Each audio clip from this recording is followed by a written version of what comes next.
Hey guys, Ningen here bringing you another Dragon Ball Z Dokkan battle video, and of course, as your Super Battle Road King, or at least the global Super Battle Road King, I'm sure you guys have seen my collab with Truth, but I know you guys hold me true as the king in your hearts, so this one is for you. Of course, we had to start trying out the new stages for the no item runs.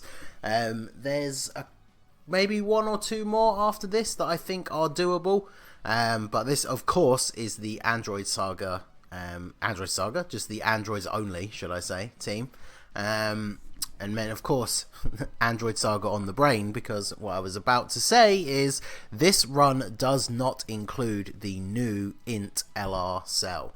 So I had actually seen a screenshot of from a couple of people, in fact, of doing this stage no items with the new INT LR cell. The rotation of him and the physical LR must be absolutely ridiculous on Super Battle Road for this particular stage. But as you guys will know, if you're not brand new to the channel, I did not pull the new LR cell, but the OG LR cell definitely proves his worth in this run. As you can see, with the key support from MVP 17 and then this STR, the Awakening for 18, she is also a support unit, so we could not avoid getting the 18 key super with physical cell. But that's not the worst thing, considering his 12 key, obviously it's an AoE, but it's mostly useful for the fact that it gives you a heal. And since it was on the very first turn, when he'd only taken like very minimal damage by the time he attacked, it's not the worst thing in the world. And of course it means we were able to focus heavily on the AGL guy and get rid of him, because obviously we have that support 18 and then we have 21 here as well, both of which would take quite a lot of damage from an AGL type. So then we have Tech 16 in the front.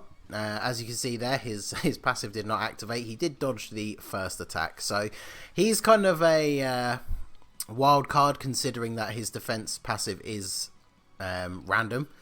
I think even though the arrow wasn't pointing down, I think it did activate on that last one because he only took double digits. But I think throughout most of the rest of the run, he does come in pretty clutch with his defense passive actually activating. But of course, physical 17 MVP, I don't think I bring up the team screen at all, but I do believe I found a rainbow friend.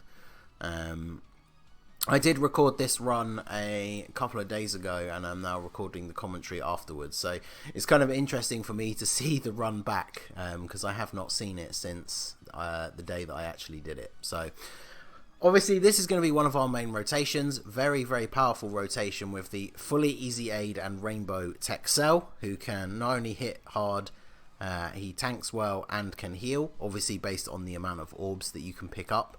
So he is very good on Super Battle Road, because on a good team like this, where he's obviously getting good links and is under a very high leader skill, you don't have to pick up a huge amount of orbs for him to be able to tank really well. So obviously he doesn't hit the hardest, as you saw there. He did under 1 million with no crit, but really his main, on Super Battle Road, especially for the no item runs, your main goal is defense and obviously that heal that he gives, as opposed to just trying to hit things as hard as you can and then take a ton of damage in return.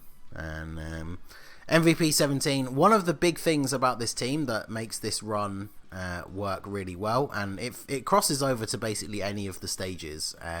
Any of the no item runs are way easier when you can field a team that has a ton of attack lowering. So obviously both the MVP 17s, the dual leads, Android 21 and this STR Android 18, they all lower attack. So basically the first fight there is a ton of enemies, so we're kind of just on crowd control.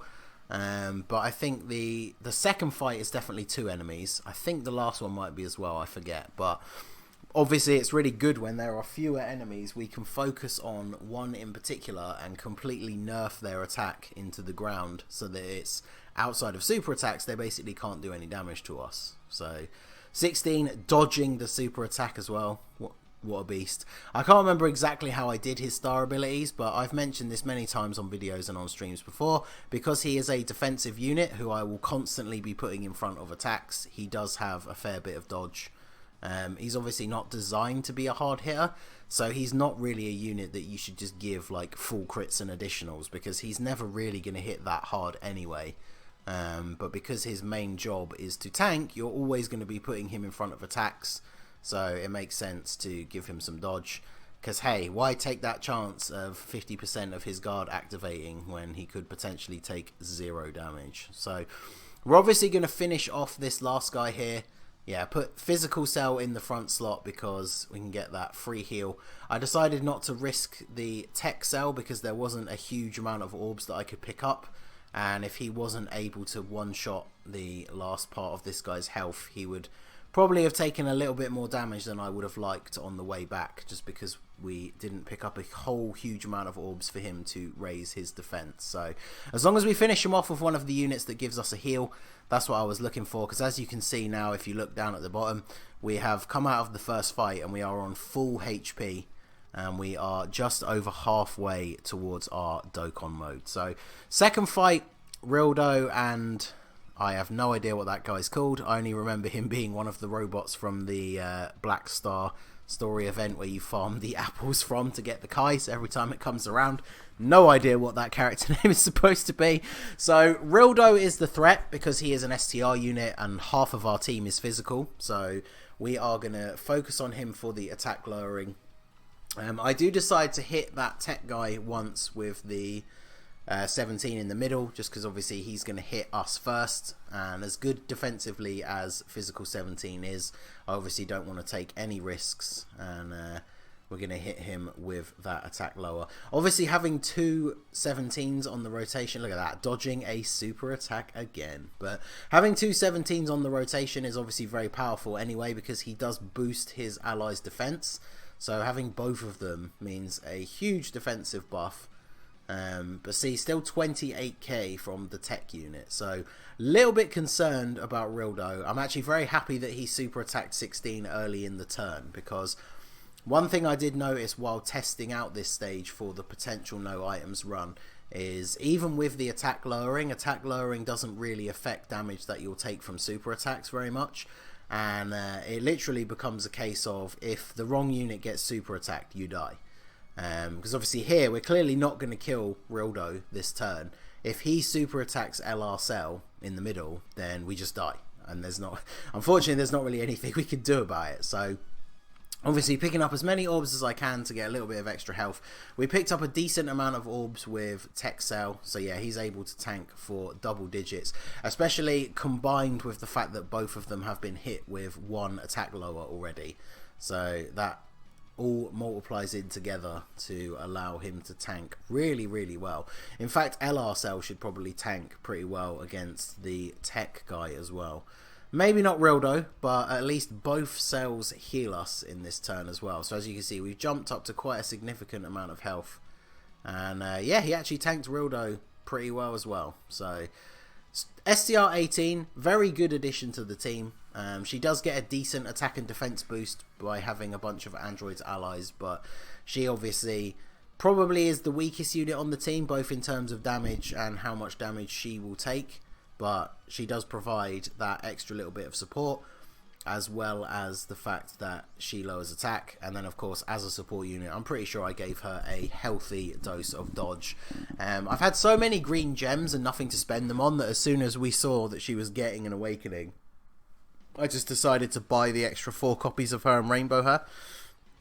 Because once that Universe Survival Story event came out that had the farmable 17 and 18, I just farmed all of my 17s and 18s to 10, even the one I don't really use that much, so that included her. And then yeah, I just grabbed the 4 dupes, rainbowed her, and then yeah, I'm glad I did, because very useful on this team. Now obviously you will notice that our boy, the Lord and Saviour, the Lobster God himself, Super 17, is not on the team. Now unfortunately, that is because I can't remember the last fight, but you can see these first 2 fights have a tech unit. 17 obviously takes a while to build up in terms of attack, and whilst he does have built-in damage mitigation, it isn't the hugest amount. So he can still take fairly decent amounts of damage with no items. Obviously when I first did this stage and I did use items, I did bring him. Because as soon as you have any kind of defensive item active, he will tank very, very well. And obviously there are STR units like this Rildo right here that it would be quite nice to have our boy 17 on the team. But in the initial testing I did for the no items, he unfortunately was not quite as good as the tactic that we went for here, which was basically just stacking up on attack lowering as much as possible. So of course you guys know me, the using the mouse on the emulator, I messed up again, and we didn't hit as many of those nodes as I would have liked. Obviously getting the Dokkan attack with Tech Cell, he could probably hit the hardest in that single attack. Plus I always want to get the 12 key super with LR Cell to get that extra heal as well. And then even Tech Cell coming in with the level 3 dodge. So 75k from a super on Tech Cell is not terrible. We did just heal from his super. LR Cell's super is going to heal us, and then of course the Dokkan mode heal is going to come in as well. So this is a little bit sketchy. STR super attack, but look at that, oh boy. So those of you who questioned the level 3 dodge even in summonable LRs, there you go, because I guarantee from my previous attempts at this that would have probably done somewhere around 200k damage. And whilst I feel we would have survived that turn, I didn't actually catch what HP we were on. It would have put us at a very big disadvantage going forward, whereas of course now we are starting the turn on full health, and we've got our boy 16 in the front slot to take all these attacks. Rildo does have a little bit more health, but just due to the fact that he is the more annoying of the two units, I am focusing on him here. We just want his attack as low as possible. And Tech 16 with his defense, even without his passive activating, once the enemies are so hugely attack lowered, it doesn't even really seem to matter whether that comes into play. He takes very little damage. So crit from 17? No crit. So I'm trying desperately to get rid of him at this point, but as you can see, he's so attack lowered. He only hit our boy 17 for double digits. The tech unit actually hit us harder, so this made me realise I'd kind of been slacking on keeping the attack lowering up on the tech unit. If you see the symbols that are active over their little icons at the top, he is actually no longer attack lowered, as I was spending so much time focusing on the Rildo. So fortunately that's not going to matter too much, because we've got a whole bunch of orbs here that we can pick up for Tech Cell, so he will tank like a beast, and hopefully with that amount of orbs we should be finishing off Rildo here. And then even if he does have the smallest little bit of health, even with the type disadvantage, LR Cell's AoE should finish him off here. I decided to keep 21 targeted on him just in case, because obviously it's that classic Super Battle Road thing that we've all seen now, where he'll survive with a sliver and then super attack me. And yeah, speaking of super attacks, that tech guy, 200k. So that's kind of what I was talking about with this run, where you can be doing super well and then a super attack out of nowhere can just absolutely ruin your day. So at least we get off the heal with the physical cell AoE to finish off the fight, and then we're going into the last fight. We're about 70% HP, and yeah, there's an STR enemy here as well. So, and funnily enough, it is Rildo again. I actually didn't even realise the fact that, yeah, it is the Awakened. Well, I say Awakened, it's not the same unit, but obviously from the show, his transformation. He's a unit that has been kind of left in the dirt, especially considering like the 4-year anniversary was GT themed, and this Rildo still didn't get an Awakening. So obviously we're talking about, nowadays we're talking about old units that could get easy A's, and this man over here doesn't even have a TUR Awakening yet. So poor Rildo. F's in the chat for our metally boy. But anyway, 16 going to start us off getting a crit. That's what we like to see. And then boom, arrow down, passive activated. So I don't know if you guys are aware. I think I've mentioned this in a couple of recent videos when I've been using these kinds of units.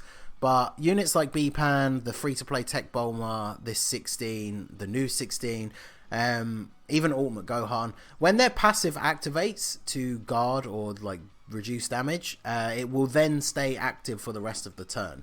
So moments like that are exactly what we want to see, where the passive activated with the first attack that he took. So 17 taking 150k from a super attack, though, that's a little bit scary.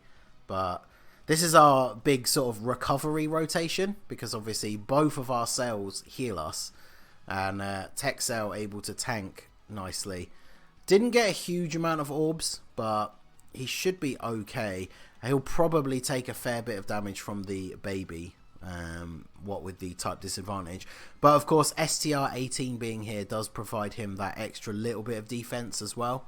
So yeah, still 18k, but that's definitely not bad. On Super Battle Road type disadvantage, that's definitely not bad. And of course he level 3 dodges the attack that would have done double digits and not the int one, but you do you, Cell. Additional normal, but at least we get a crit. Obviously we are focusing all of our attention right now on getting rid of Rildo. We definitely need the STR unit out of here, because he is the one, with half our team being physical, he could just super attack someone when we least expect it, and then that would be game over. So need to get rid of him as soon as possible. But we're dealing decent damage to him so far. We've got his we've put a couple of attack lowers on him, so outside of super attacks we don't really have to worry about him too much. I think, yeah, I change up my rotation plan a little bit here, just because whilst 21 is able to lower attack and she does heal on super attack as well, I don't really want to put her in that last slot where she's going to get hit by 2 AGL units. Plus, even with his attack being lowered, if I put 17 in the middle slot against the STR Rildo, he could super attack. So I decided to break up the normal rotation a little bit and have 21 in the middle. Obviously having a 17 on every rotation is super useful, not just for the key support, but that defense boost that we mentioned earlier as well. But sometimes, and especially when you're going for the no items run, this is something I see a lot when people are posting saying that they're having trouble with certain Super Battle Road runs, is sometimes you have to break your normal rotations when the turn requires it. So obviously, as you can see, like this turn in particular, we don't want to put an STR unit in the final slot where she's going to get hit multiple times by an AGL unit. So it just makes sense in this scenario to switch out the positioning. She obviously attack lowered Rildo even more, so she took no damage from him basically whatsoever. And then we get 17 to attack Dr. Mew, so that he is also a little bit extra attack lowered. And there you go, there was the super attack that I was concerned about. So 160,000 damage to 17 would have easily been over 200,000 damage to 21, potentially more. The super attacks with type advantage on you on Super Battle Road are crazy powerful, so it probably would have been GG's for the run if we had not switched up our rotation there. So like I said, guys, if the turn calls for it, do not be afraid to break your rotation, because it's much better to modify your rotations and then fix it in the next couple of turns than it is to just wing it and then die. Especially if you are going for the no item runs, because you need to try and put as much in your favor as you can, because RNG is the real run killer when it comes to no item runs. So anyway, we are getting back on track. Tech Cell, obviously with his type advantage, able to blow away Dr. Mew. And then additional supers with him are always huge, because his heal is on super attack. So that is an extra bit of healing. And then Physical Cell, of course, coming in as well. So I think I referred to it as that already. But this really is the recovery rotation. Like, look just how much health we have regained in this one turn. Obviously, largely in part thanks to the additional super from Tech Cell, but huge turn. And funny considering the fact that we've been kind of focusing on lowering Rildo and then sort of spot dealing out damage as and where it was required to other units. And Rildo's going to end up being the last one left. So, yeah, Tech 16. I wasn't sure how to put my units on the rotation. I was checking their defense. I know the enemies are all attack lowered, but I figure I can potentially get rid of Baby here. But 16 would have to crit. So because I'm a little bit unsure about that, I decide to target Rildo for that little bit of extra attack lowering. 16's passive activated straight away, which is perfect because he's going to take 2 super attacks here. Obviously, to be honest, that is the ideal situation for us. Out of anyone on the team that we want to take super attacks right now, it is 16 with his passive active. So As you can see, our health getting a little bit low, but we get an additional super with 21 as well. So this is big. Not just the attack lower, but like I say, she does heal on super attack before she transforms. And considering she is taking way more damage than I expected in this middle spot here, I honestly think that without that additional super, we would probably be in a little bit of trouble here. We are down to, yeah, one of those extra attacks would have killed her, so I'm not entirely sure how much she heals, but if it's somewhere in the region of like 10%, we probably would have died if we didn't get that additional super. So that just goes to show, like I said, the RNG really can be a killer for these no item runs. So I'm trying to decide whether I want 4 orbs for Cell, which is obviously a bit more of a defensive boost, or the tech orbs for the extra bit of healing. I do decide to go for the tech orbs, with obviously the little bit of attack lowering that Rildo does have already. I figure that Cell should be able to tank it fine, and yes, I am correct. So double digits, 1.6 mil. Can we finally be rid of Rildo? No, we get a crit. Didn't realise he had quite that much health left. But this AoE from LR Cell should finish off Baby, I think. And we're obviously going to do... Yeah, we get a crit, so he must be gone. Yeah. And then we do a little bit of chip damage onto Rildo. And this is where I knew we are looking good, boys. Although, yeah, super attack on 17 here would be run over. But we get that extra bit of attack lowering, so double digits. We are basically safe, and then look at that, all those attacks stacked up in the front slot. So this is where we finally get our rotation fixed, but this is the perfect time to do it, because 16 hopefully is going to get that passive active, tank all these hits, and then 17 and 21 are going to lower Rildo's attack before he attacks 21, if he even survives that long. 16's passive activated straight away. So, can he be the one to finish him off? No, he didn't quite. He didn't get... A crit would have done it, but he gets a cheeky little dodge at the end there as well. And then MVP 17, our boy here, shouldn't even need a crit. Yeah, GG, no crit. Rildo is out of here. So, there you go, guys. That is the first stage of the new 10 stages beaten with no items used. I'm still workshopping teams on the other couple of stages. I do believe that 1 or 2 more of them at least can be done. And funnily enough, look at that. I even beat my previous time by like 2 minutes. But yep, as you see there, no items used. Very, very good team. No INT LR cell needed. If you have INT LR cell, I would probably drop maybe 21. Maybe 18. They both lower attack. 21 does of course heal on super, so I guess it kind of depends on whether you have dupes in 21. 18 is free to play, so it's a lot easier to rainbow her. But yes, very powerful team. No items in the bag. So that is going to be it for the video, guys. This has been the Master Ningen. Smash that like button, subscribe to the channel if you are new. You can follow me on Twitch or join my Discord. The links are in the description below, and I will see you all again soon. Have a good one.